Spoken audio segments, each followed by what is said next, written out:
data coming from this digital first shift. So understanding what to do with that, how am I measuring what's important, and not just measuring and looking at metrics for the sake of looking at metrics, right?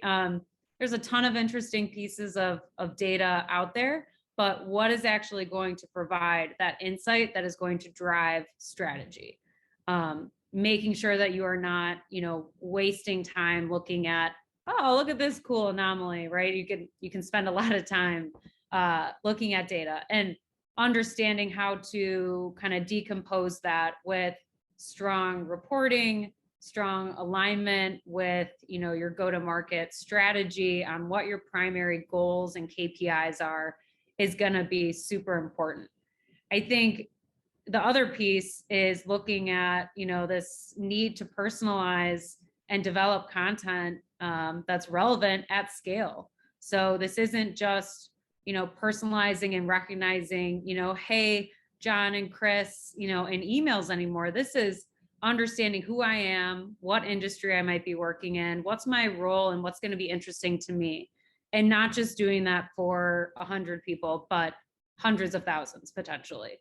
So understanding how to manipulate that data and manipulate that content, have that content production be efficient, comes back to some of those creative and content feedback loops that John's talking about.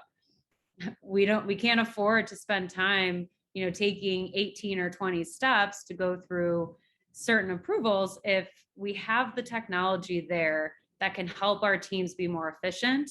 We can spend our time tackling those bigger problems and being more strategic and thoughtful with that content and personalization. So I think, data and analytics, content development, content management, and ultimately that personalization at scale is really the output of those other efforts that's going to drive results, and certainly should be the focus for marketers going into 2022.